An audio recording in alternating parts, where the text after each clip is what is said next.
Seeing the criminal acts done by migrant domestic workers on the news has become an ordinary thing in Lebanon. Every year, many cases of crimes and suicides committed by migrant domestic workers are being reported with insufficient investigation on the reason behind them. Some reports hold the migrant domestic workers culpable of the occurrences, while others label their suicides as work accidents. Further investigation shows that most of these occurrences are a result of botched escape attempts or suicide as migrant domestic workers seek freedom from their abusive employers. A study showed that migrant domestic workers are dying at a rate of 2 workers per week in Lebanon, and 65% of domestic workers say that they've experienced a situation of forced labor, servitude, or slavery during their time in Lebanon. They don't want you to dress nicely, they just want you to be like a slave. These horrifying statistics draw attention to the lack of reportage on the rampant abuse of maids happening in Lebanon. It's as if the Lebanese media is conspiring against these maids. Whether in the news or local TV shows, maids are always represented in a demonized or satirical, degrading way.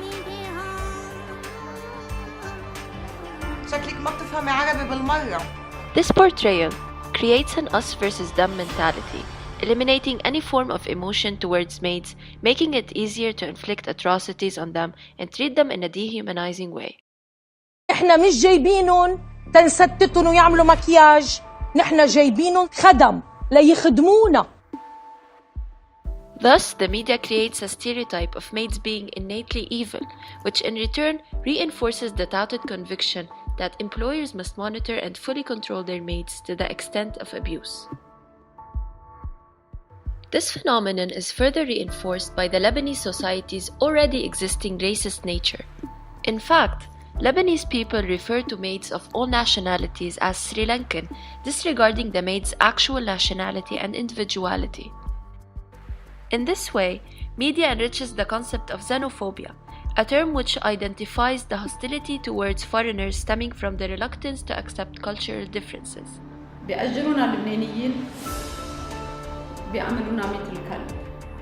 In the face of these happenings, maids find themselves helpless and vulnerable, chained by the kafala system, a sponsorship system which states that any migrant worker in Lebanon must have a sponsor, and that a worker cannot change the household without the authorization of the sponsor. هي كفالة سيستم ما في قانون اسمه قانون الكفالة، هو اتس سيستم كيف تشتغل. بيقول انه في حدا لازم يكون عم يكفل هيدا العامل حتى تقدر تجي تشتغل بلبنان، وهذا شيء كتير بحد من حريتها. هيدا الكفيل مسؤول عنها وين بتروح وين بتجي، مسؤول عن انه تكون عايشة معهم بقلب البيت، ما فيها تعيش برا. فهو it's very limiting to her freedom. ما بيطلع عليها على انه هي شخص جاي يعمل شغل. As a matter of fact, female domestic workers in Lebanon live under conditions that have been linked to slavery. Some employers lock their workers in, blocking any form of contact with the environment. Others are inconsistent with pay, sometimes leaving their worker unpaid for years. Some workers are not being fed. Others are being subject to abuse in all its forms, ranging from physical abuse to verbal abuse to sexual abuse. هن vulnerable groups، يعني they're poor، يمكن ال socio-economic backgrounds تبعهم بال country of origin منا هالقد منيحة. So هن they're a very vulnerable population لأنهم women at the first place، ولأنه they work in the domestic sphere. Media is capable of forming or modifying the public opinion in distinct ways. In Lebanon, this power to influence should be diverted towards raising awareness regarding the exploitation of maids in Lebanese households in order to educate families on the severity of the situation and enhance their attitude towards their maids. Aside from Kafa, more NGOs where victimized workers are granted a voice to speak up for their basic human rights must be established. Furthermore, legal reforms concerning the rights of migrant domestic workers must be implemented to guarantee these workers' safety during their stay. Or, the solution could simply be achieved if Lebanese individuals put themselves in the migrants' shoes for once.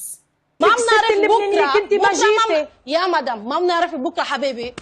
الله تبرم الدنيا، مش نانا عم بشتغل خدامه عندكم، بكره بتشتغل انت تيجي تشتغل عنا.